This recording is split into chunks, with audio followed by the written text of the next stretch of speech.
Video. Okay, episode. Okay, let's get this going. All right, we are now talking about Lucky Episode 13. Yay. I'm here with my friend Emily. And I like it. She spells it MLE when we do karaoke, guys. It's been that way since high school, isn't that sort of I funny? love it. Yeah. I love it. It works. And what? Go ahead. I was gonna say, I think I with my stepfather that was. I don't know. I can't remember where I got it. It's kind of. I don't. Yeah. I think it's very, and it's perfect for you because it's unique. As Emily, look at her beautiful purple streak here. So there you can see that. I grew it myself. Oh, so we're going to talk about Safety Dance. Yes. Made by they say a Canadian new wave synth pop band, Men Without Hats. What happened to their hats? We will talk about that as Oh, well. good. And Okay, then let's talk about your misheard lyrics. So the real lyric, and I have it in front of it, is "We can dance, we can dance. Everybody look at your hands. We can dance, we can dance. Everybody's taking the chance." What did you think that was? Well, I always thought it was "Everybody look at your pants." And I have no idea why they were like, "Look at your pants." I'm like, are we checking? I mean, I don't know. But then again, everybody look at your hands. Like, why are you looking at your hands? Really, theoretically, looking at your pants is just as random as looking at your hands. The hands works. It's the same syllable count. Exactly. It rhymes. Right. So I could... Close enough. Close enough. So it makes any sense. So, one thing about Safety Dance is I did not realize they're Canadian. For some reason, I thought they were from Europe, like all the other. Right. Yeah, I don't think I knew that either. So that was one thing I learned. And then new wave synth pop. So last episode 12, I talked about synth pop, which was a new genre at that time that uses a lot of heavy synthesizer, which Human League did. So we talked about, so you guys know about that. But this actually was released in Canada in 1982. Second single from their Rhythm of Youth album. How young were you, can I ask, in 82? Yeah, well, I think we're the same. I was 10. I was born in 72. I think no. Okay, so I'm a little younger. So, oh God, now you're gonna make me do it's math, sorry. Oh, pardon me. Okay, no, it's fine. No, you could say that. I have to edit. I'm a mom. No. Let's see. I was born in 74. Oh, so you're my brother's age. So you were 8 years old. 8, yeah. But you remembered it. Yes. Yes, I do. And it's funny because I feel like 1982 was like, it was some sort of like time in my life, because last night when we were looking up songs for karaoke, I was trying to figure out something for do 82, and I looked at the songs and I was like, oh my God, I know all of these songs. I was like, what is it about that particular year? It's a great era. It was a great year. It was a great year. Yeah, so before we start talking more about Men Without Hats, the Canadian group that did Safety Dance, and before we talk about the meaning of the song, because there's some great meanings. Is there a meaning? And the music video, which I just saw, because Emily said last night, well, look at the video again, because it's literally been 30-some years since I did. We're going to talk about it, and we're going to talk about other things. So before we do, how did we meet, Emily? I always like to share that with you. I blame Christy, who you've already had on the show. Yeah, she was episode 6, or 5. Episode 5, yes. Right. So Christy, who's the CEO for Rock Camp for Girls, they have this benefit every year, which is a karaoke contest, and it's amazing. And I met Christy through my husband, who used to teach with her husband. That's the connection. So that's a connection. So it's the husband's fault, and we all met, and so Christy was like, you guys have to come to this karaoke contest. And we're like, okay, that'll be fine. And it was the first year of it. It was the first year. And we went and we watched it. And there's this woman, and she gets up on stage, and she's wearing a dress covered in tacos. And she opens her mouth, and we were all like, oh, shit. I mean, since I don't have to censor myself. It was amazing. And then the next year, and I didn't know you at that point. We didn't know each other. Like, oh, wow, that was amazing. And then the next year, there was a person in a domo costume. Yes. Or angry toast, as some people thought it was. Oh, yeah, right. Yeah. And of course, Domo won. Yes. But Domo refused to take off their costume. Yes. But at that point, you had gotten to know Christy fairly well. Yes. And so you kind of got sort of pulled into the sort of mesh of like karaoke, Christy, my friend Mark, who's the KJ that we all know. Karaoke jockey for some of you. I know Mark because of Kate. Oh, God, yes. And Christy knows Mark because of Kate, because of me. Yeah. Because I used to live on the same street as Kate. That's right. And so it's this kind of all like wonderful melding of the worlds, because Portland's sort of like that. Well, and I have to say to the listeners, because of karaoke, it got us together. It's true. It's absolutely true. Because if there was no karaoke medium, we would all not have met. Yeah, so I'm so thankful of karaoke. I am too. And it's funny because I had never karaokeed until about, mean, it was certainly after I met Kate, because I never karaoke before, ever. And then Kate was kind of into it. Yeah. And she was like, oh, you should come. And I thought, oh, okay, that'll be fun, but I don't know. And then all of a sudden I was hooked. Well, and it's funny that Emily says this, because if you see her now on stage, she doesn't look like she's nervous. Oh, I love it. And she loves it, and she can't wait for her next. That's when you know you're into karaoke, because you can't wait for your next song. Right, exactly. So it definitely brings out this fun part of everyone that they didn't. It's untapped, right? Right. Yeah. So we'll talk about also. We'll go back to that thing in a minute. But okay, do you want to hear a little bit more about Safety Dance? Sure. Why not? Okay. Yeah. So before I kind of go into like the details of where they ranked and everything, you heard it a lot in 82, obviously. Yep. Saw the video. Yep. So one of the things, it's of course from a Canadian band I just shared, but the lead singer is a gentleman by the name of Ivan Doroshuk. So nice. I don't know if I'm saying it right. But he was actually the writer of the song as well. Okay. And he wrote it after being kicked out of a club for pogo dancing. So please tell me it involves pogo sticks, because that would be amazing. You would think, but it really doesn't involve that. But just to kind of give you some insights, some foreshadowing is pogo dancing. You've seen is when people like dance with their hands to the side and just up and down like a pogo stick. I don't think I've ever seen anyone do that. But so fair enough. So he wrote that after that, and he was kicked out for doing it. Yes, he was kicked out, and so that is unfair. So that caused the impetus of Safety Dance. Okay. Yeah, which was released. It's a rebel song. We're getting there, which is perfect. So it's a rebel song. It was released in the U.S. as of March 16th of that year, 82, I believe. Okay. But it took a while for the U.S. market to fall in love with it compared to the other markets. Sure. And when it did, it hit big. So it became actually a bigger hit than it had been in Canada. Canada, it was already a hit. Okay. Spending 4 weeks in our top number 3 in September and October of 1983. Okay. So it took a while. Yeah, it did. Staying on the Billboard Hot 100 for 24 weeks. Okay. And that's how I remember it as a 10-year-old. I was like, we can dance. I'm like, what is this crazy, weird? It's really catchy. It is very catchy. Really catchy. Have you ever done it in karaoke? I don't think I have. We might have to try it. I'm gonna have to go. Although I do also like was it Pop Goes the World? That was their other That's one. Your Man Without Hats. That's like the only two. Those are the only two. I liked both of them quite a bit. It's the only two. Yes. So the funny thing about this, Ivan Doroshuk, who was the lead singer, he actually later on married in the late 1990s. Okay. Got divorced, like some of us. I'm divorcee. He had one son, and for a while before he reformed Men Without Hats, he actually was a stay-at-home dad. Oh, that's cool. I thought that was kind of cool. That is cool. So wait, they actually broke up and got back together? Yes. I don't think I knew that. I thought they were always together. And so he currently resides in Victoria, British Columbia, which I think is beautiful. We have family there. Oh, there you go. Yeah. You might get to yeah, maybe I'll just run into him on the street. Or just start pogo dancing. That would be amazing. So this is perfect segue to the meaning of the song. Okay. So when he wrote it, it was a protest against bouncers prohibiting dancers from pogoing.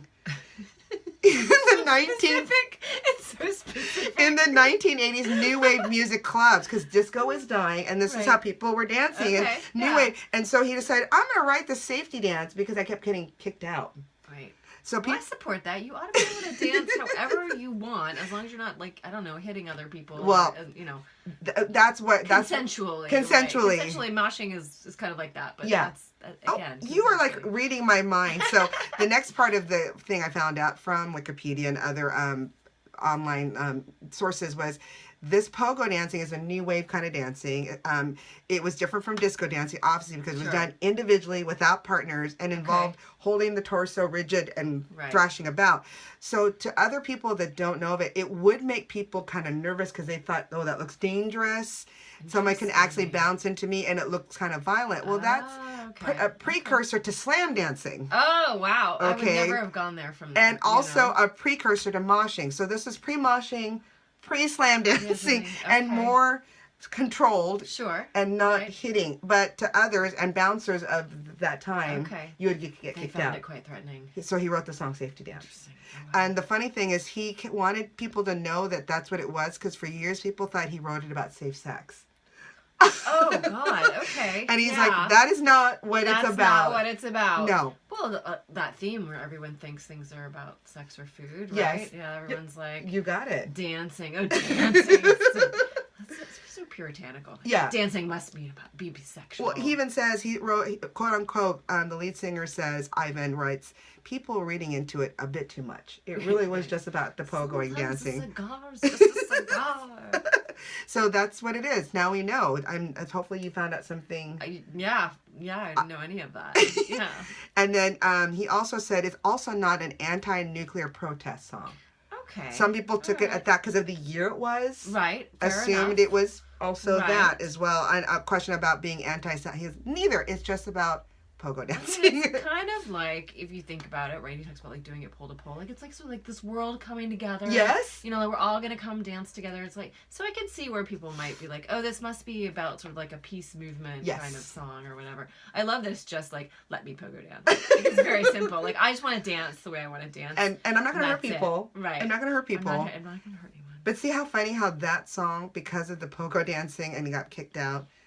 And then he writes a song that becomes one of his 2 hits. Right. Yeah. Right. Yeah. So hey, we might find something while we're karaokeing, and someone tells us to leave, and we'll write a song. We'll write a song. Oh. That'll be our song. So let's talk about the music video. Have you seen it lately? I honestly haven't seen it lately. Okay. So what do you remember of it? And then I'll share with you what I just saw this morning. Okay, so it's like a Ren Fair gone awry, right? Like there's like people in sort of pseudo medieval garb, right? You got that right. And they're sort of like going through the town, dancing around and like singing the song. Yes, that's correct. And the villagers all get involved. Yes. And there's just, I mean, there's not really a story to it exactly. It's just like sort of this random, like Pied Piper sort of like going through. That's how I took it, like town. A Pied Piper. Yeah, right. So you're pretty good memory. So it was set in medieval times. Okay. The lead singer, again, Ivan, and the funny thing, when I watched it this morning, they make him kind of like, he's dirty, like they put like some dirt on his cheek, you know, to make a sad wandering minstrel here. Yes. And it was directed by a gentleman by the name of Tim Pope. I don't know who he is, but he is notable for its English folk revival imagery. So that's the Renaissance fair. Yeah. And it featured dancers, mummers, Punch and Judy, and a maypole. A maypole. I saw the maypole, I kind of vaguely remember which they would show when he would sing "We're Doing It from Pole to Pole." So I don't know if that's the reference of it. And it was filmed in the village of West Kingston in England, Wiltshire, England. Okay. And Ivan is the only member of the band actually to perform the video. You don't see any other band members. Oh gosh, I didn't know that. I didn't know that either. That's interesting. But throughout the video, you can see everyone making that S sign when they go, we can dance. Oh. It's kind of like, I think they're trying to start like a we can dance safety dance, because it's a safety dance. Yeah, I think I missed that entirely. It's a S sign by jerking both arms into a stiff pose, one arm up, and so you can see it downward, so it looks like the S of the safety. Okay, right. The interesting thing is, throughout, from the beginning of the video to the end, he is accompanied by a little person. I do remember that. Remember the little person? I do remember that, yes. A court jester played by an actor. So I did more research on this little person because I was intrigued, you know? Yeah, I know. It's true. Well, it was a time when that wasn't a very visible presence anywhere in the media. I mean, absolutely. And so, now after Game of Thrones and things like that. But Game of Thrones and even in our own backyard with the family that lives here. That had the pumpkin patch, the little people. Oh, okay. Yeah, big world, small people. Yeah, so when I saw that, I'm like, ooh, I forgot about the little person. Yeah. Well, he's played by an actor by the name of Mike Edmonds. And if you notice, here's a little egg, like a little hidden egg gem to find. He wears a t-shirt, and you see his little t-shirt. It's actually the t-shirt of the band's album, Rhythm of Youth. Oh, it says it right there. I completely missed that. Blatantly hidden in his little jacket. And it's the Men Without Hats album cover. Okay. So watch it again and you'll see it. Yes. But what intrigued me about this actor, Mike Edmonds, is he has been in many movies. So I'm just going to list a whole bunch of movies. Please. Okay. One of my favorite is Flash Gordon in 1980. He played a dwarf, is what it says. I know. Empire Strikes Back, 1980.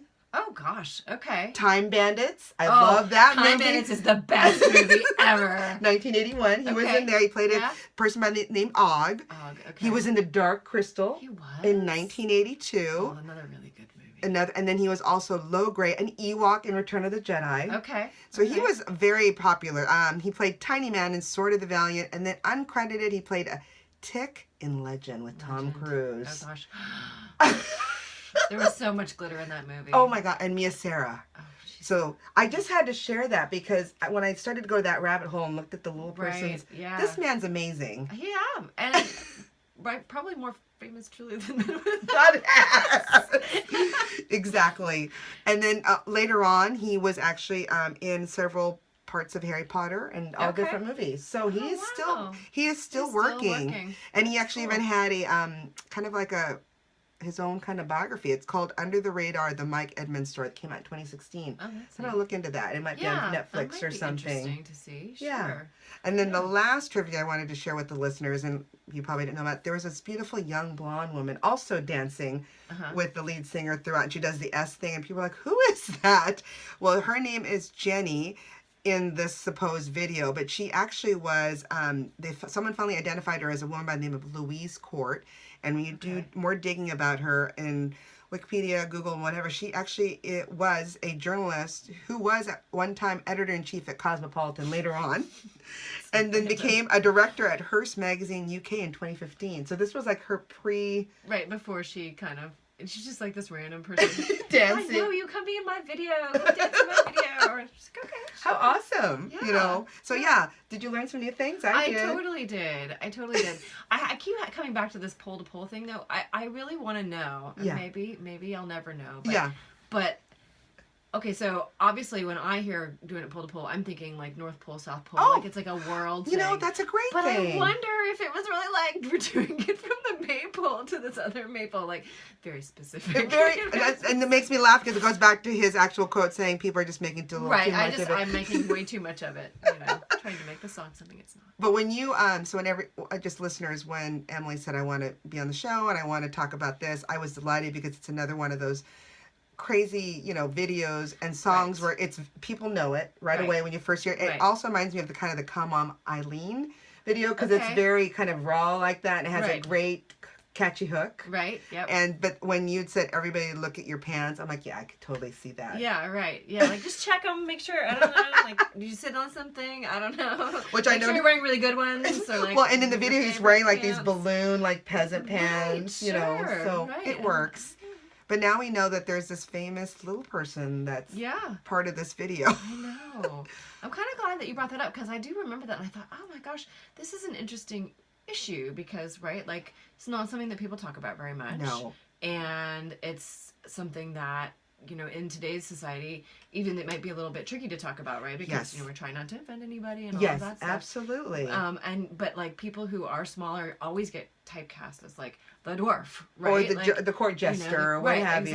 Yes. Exactly. Or an Ewok. Or an Ewok. Yeah. Or, and I mean, on the one hand, obviously, like, you're an actor, you're gonna get roles and you need to work and absolutely. you're gonna take what things, but at the same time, like, to be only known for how your shortness is it's gotta be a big effing drag. Like, I think it is, but I've seen like many different performers, like the gentleman who's since passed away, but he was part of the villain with The Spy Who Shagged Me and all. What was his name? He was I don't know. 3 feet something, but he was, and he made lemonade definitely with the lemons he was given because he was always working until the day Troy Verne, I think is his name. Yeah. Until the day he died. Yeah. Because he was also struggling with the body. I mean, it was he couldn't sustain living with the disease that he had.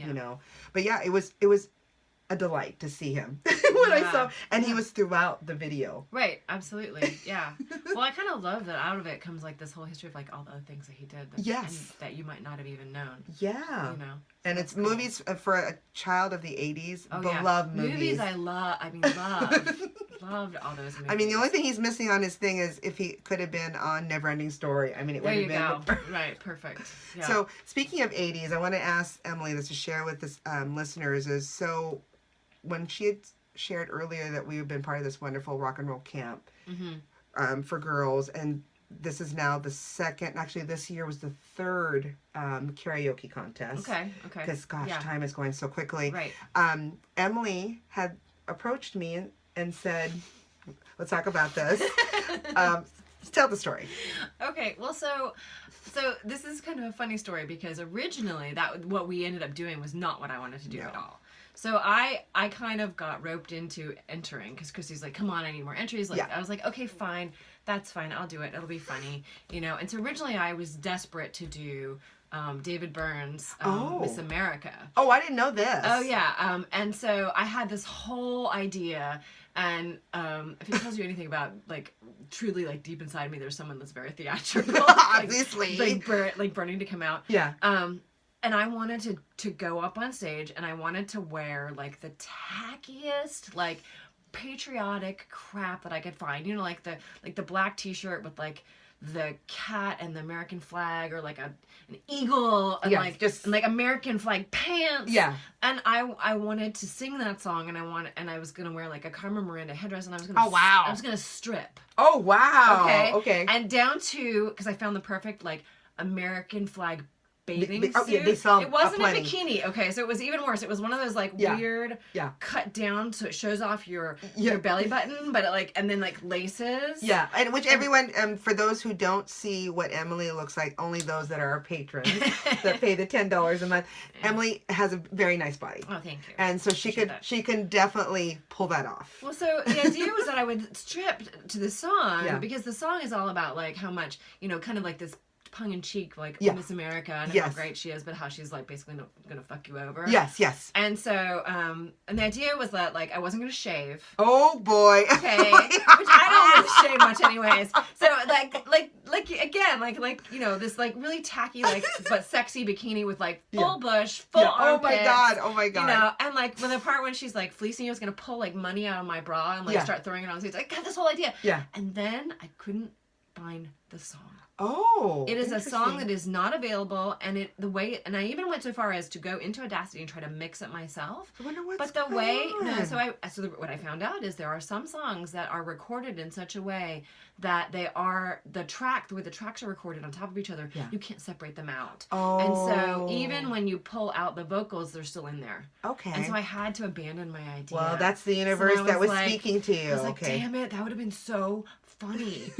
And so then I started thinking about what else could I do, right? And for some reason I was thinking about the literal videos thing. And that for me is the connection between these two songs, because somebody did a literal video of the Men Without Hats song. That's right. Okay, and if you guys don't know what I'm talking about, at some point there was this brief moment where people were taking the video and they were singing the video, but instead of singing the regular words, they're narrating what's going on in the video, literally, to the tune of the song. And so, of course, there's the classic one, the best one that was ever done was Total Eclipse of the Heart. I agree. And I was like, that's what I could do. Yes. And so I approached Mel and I'm like, okay, Mel, I have this idea. We're going to do Total Eclipse of the Heart. And I knew I could sing it. So I was like, all right, that's good. It's sort of in my range and I can do that. And I was like, but we have to recreate the video. We have to, because the video is completely bonkers. Yes. Like, even more random and crazy and bizarre than, like, Men Without Hats, just, like, running through a medieval village. Just so what has crazy. that have to do with pogo dancing or anything else? I mean, who knows? But anyways, so I was like, well, we just, we're not going to be able to recreate the whole thing because that's insane. But we can quote. Yes. We can quote from the video. Yes. And so I went over to Mel and I thought, oh, gosh, she's probably going to compete and I don't want to get in her way. And Mel was like, no, I'm competing. I'm like, perfect. I was like, could you be my stage manager? Oh, absolutely. And so then, like, I went through the video and I watched it a bunch, and I was like, okay, well, what could we do? We need certain elements. I got to pull certain elements, right? And so I kind of roped all my friends into being part of my video karaoke entry. And so, so I got and I found the perfect white dress. That looked just and the wig. And I got a wig. And we had did we have the fan? Or we had the fan, but we never got it. Fan, but we were afraid to plug it in because the electrical was being weird. But it worked out. And so it did. It worked out because they were afraid we were going to blow the circuits. I was like, okay. We had doves to throw. I had a fake dove. Yeah, fake dove. So I was determined to recreate the blowing cloth. Yes. Right? Yes. The weird emo kid that throws the bird. Yes. Right? I was determined to have at least something. And so the fact that you had a fencing costume, I'm yes. Perfect. We need a fencer. I did delete the glitter. Yes. I wanted Thank to goodness, do the glitter, but then I it realized, okay, this is not my venue, and glitter is like, so hard as to they say, clean. the STD of the craft world. So I was like, STD no. of the craft. Yeah, you can never get rid of it. It's always there. I love and it. It goes everywhere. I love it. So I did keep that part out, but then I was like, and we have to create the preppy people toasting. Yes, with the thing, with the wine goblets, and then the creepy choir boys. Yes, the creepy glowing-eyed choir boys. Yes. So it's like, all right, so I figured that out. So I got some friends and I got some fake food. Yep. And so we set up a table and we had a tablecloth and the fake food on it and some goblets with water in them. And then I gave my friend a fake dove. Yes, to throw at me. Yes. And then we managed at the exact that evening to find somebody who was willing to wear the fencing costume and run across the stage. Yes, thank God. Yes, I know. It was Allison. It was Allison. Yes. Yeah, she was just there on bystander. I'm like, Yeah. do you want to be in my She's video? like, sure. She's like, yeah, this is perfect. And then I had some red gauzy cloth. Yes. And the mirror, which was needed because in the video, that's what she always sings to herself. Yes, yes, and very dramatic. And yours truly was holding the mirror, so that added the. Well, that's the thing. You were like the back behind the scenes. So Mel wore all black. I couldn't see where I was going. It was really, like just like in a theater production, right? Yeah. And she would like take the gauze and like wave it at me while I was singing, and then she like ran over and brought the mirror to me so I could sing into the mirror. And then I made a choir boy. Yes, so you like, did. I don't know the how creepy to do, choir boy. Yeah, I like just made a little mannequin and I put some felt clothes on him, and I like painted his eyes with glitter paint. Yes. And then we threw him. I threw him in the middle, and people were dying because they remembered that from the video. Exactly, yes. Exactly. Oh my God. And And how did you place? Let's just share with everyone. Oh, I won most dramatic. Of course. It was so funny. And and the other thing was, okay, so I thought it was going to be amusing, right? Yeah. And I got up there and I really was like, oh my God, I'm having so much fun. And then I got an encore. Yes. And I was like, what? Yes, because two of the judges were drag queens, drag queens, and we love them. And they're like, we got to play this again. Well, they were like, I didn't get this on video. You have to start over. And we're like, oh, okay. So we did like half the song. Yeah. Oh, it was so much fun. So how are you going to... I mean, I don't want to give anything away. But you're going to have to top that, that. But then the thing is that I don't know if I need to top it. Okay, you were so happy with that. It was perfect. Okay. Perfect. Like I'm gonna enter again this year because I had another idea that I thought would be amusing. Perfect. And Christy was like, well, we're all doing the red dress thing. Yes, another connection. Yes. And I wore something to red dress this year. And she's like, you could do that. You could wear that and sing. And I was like, okay, well, what song? Because what I wore looks a little bit like a famous 80s singer. Yes, I was like, okay, perfect. I could do one of her songs. Yeah. And so now we have an idea. And of course, last night we started scheming. Yes. So we're getting that figured out. It'll be a little more lewd. Yeah. But it'll be fun. I think it'll be fun. Yeah, it'll be fun. I'm not out to win it. I'm just out to have fun. Well, I've won it once, so I don't really want to win it again. You won it, so that's all. Yeah, so it was fun, and I have to tell you, I wish we had a video of the crowd, because they were into it. And those of you who know, and if you haven't seen the video, go on to Google or YouTube and just put "Total Eclipse of the Heart." It's ridiculous. Oh, especially the little.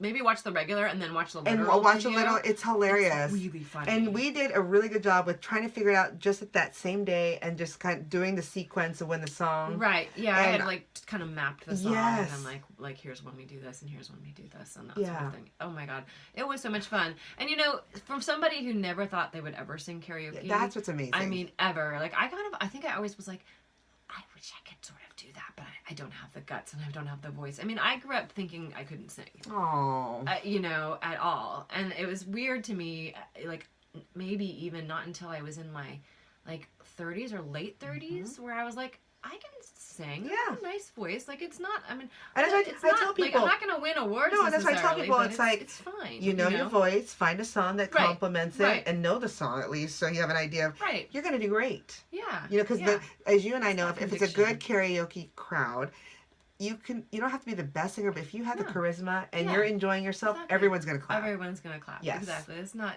Yes. And so, I never ever thought I was going to get into karaoke, and really Kate was the one that brought me into karaoke. We have to say thanks to Kate. Yes, thank you, Kate. And then, of course, Chrissy and Dax were independently karaoke people already, which I didn't know. Yes. But I've met so many people through it, and I've really enjoyed it, and I'm like, all of a sudden, I'm finding that I have like karaoke goals, and I've met some of my karaoke goals. So one of my other karaoke goals. What is it? Okay, so last year, I went on a cruise, which is not something I never thought I would do. Did they have a karaoke contest on there? They didn't have a contest. I mean, they had karaoke on the boat. And so here's another thing about me. So I'm a veterinarian. Okay, that's right. And so this cruise was a CE cruise. And CE stands for continuing education. Okay. So you have to have a certain number of hours every 2 years in order to maintain your license. Okay, makes sense. And so I belong to this giant Facebook group called DVM Mom's Life in the Trenches, which is the best mom Facebook group in the entire world. Shout out to DVM Moms. Anyways, it is really the best, and in general, like, incredibly supportive community. And what does DVM stand for? Doctor of Veterinary Medicine. Makes sense. Okay. Not DMV, which you occasionally get. They're probably cool too. They're very cool, but different. And so this was a cruise that this one mom arranged and like decided that we were going to do CE on a cruise ship, which was super cool. Okay. You know, so that's why I went, and it was like, let's go. And so they had karaoke, and I was a little dismayed because the selections were really they're not always the best. It's not what we're used to. But then I looked and I was like, oh my God, okay. I know that everybody knows this song. Okay, what'd you do? Bohemian Rhapsody. Oh, yes. Everybody knows that song. And I got about 25 or 30 DVM moms on stage to sing the song with me. People who normally would not karaoke were like, I won't go up there without. And I was like, come on, everybody's going to. We're all going to sing it. It was awesome. Isn't that funny how so fun. The magic of it, because people are like, you know, and I think the problem with that, Emily, is when we grow up as a kid, we can all sing, right? Yeah, and absolutely. then we hit a certain age where like, I'm not a singer. I don't have a good voice, so I don't sing. Yeah, I wish we would lose that enthusiasm. I know. And you gave them the opportunity. It was so much fun. I was like, I didn't even know that was a goal I had, but I was super excited that we got it done, you know? And so, I'm just, all these little karaoke goals. That's what I'm saying. Karaoke brings the world, makes the world go round. It's so much fun. It's so much fun. Absolutely. So, listeners, if you have a good idea, just like what Emily had with Safety Dance and another misheard that, you know, we can look into, please send your comments, requests out to misheardsongs@gmail.com. Also, don't forget, if you guys are on iTunes, to please rank us and do a comment. And because the more you guys do it, the higher we get it. I think our top ranking was 28. That's pretty good. In music commentary. So it's getting up there, but we can't do it without you guys. So I appreciate it. Yeah. And I'm so glad, thanks to karaoke and with Rock and Roll Camp for Girls, I was able to meet you and this whole grouping. My karaoke family. I love it. It's such a good family. I mean, and that's like how I met Chris. Yes. And you know, that's a random story. Yes, that too. Did you meet her just a year ago? Yeah, well, so what happened is, again, one of Kate's friends pasted on my Facebook about this book opening that someone had written, and I misunderstood, and her name is Kristen as well. Yes. And so I thought it was her. And so I was like, oh, I know her. I'll go to this. This will be fun. Totally different person. I show up. I don't know anybody. And I'm like, whatever. Yeah. And so I just kind of sat down and started to talk to people, and I really enjoyed it. And then what's really, really, talk about, 6 degrees of separation. Yeah. So I have a very good friend, Jenna. Okay. Who also randomly karaoke sometimes. Well, I don't know if I think maybe I've only been once with her, and it was a long time ago. She knows Chris. See, and with through bowling. Oh, through bowling. So we're talking about. So I can share her name because she is a published author. It's Chris Gowan, and it's Chris with a K. Yes. And Chris, I know we want to get you on the show. Yes, we're just trying we're trying to find a date, but she's a wonderful author of a book that she has made lovingly of her journey of doing karaoke in all 50 states. Right. I use it as a Bible myself to whenever I'm traveling, I can go to that page to figure out where to go or where not to go to. So we're excited to have her in an upcoming, maybe in 2 or 3 episodes. Yeah, that's how I met her. Awesome. So another weird little... Yeah. And I met the same Chris that we're speaking of. Her ears are probably ringing last December of last year through a mutual friend's house at Kate's house. Yes. And we've been doing some fun collaboration on our own too. I think it's because I invited her. I was like, you have to come to this. We're doing a karaoke. Was it Ugly Sweater? Yeah, Ugly Sweater karaoke. Ugly Sweater Christmas and that's karaoke. how we met. Yes. So I'm so excited. Like I said, karaoke brings us together. It totally does. So, but you guys don't forget to again, rate us and do a comment and subscribe and tell more friends. Yes, and till then, keep on singing everything incorrectly. We love it. Please do. Please do. Thank you. Yeah.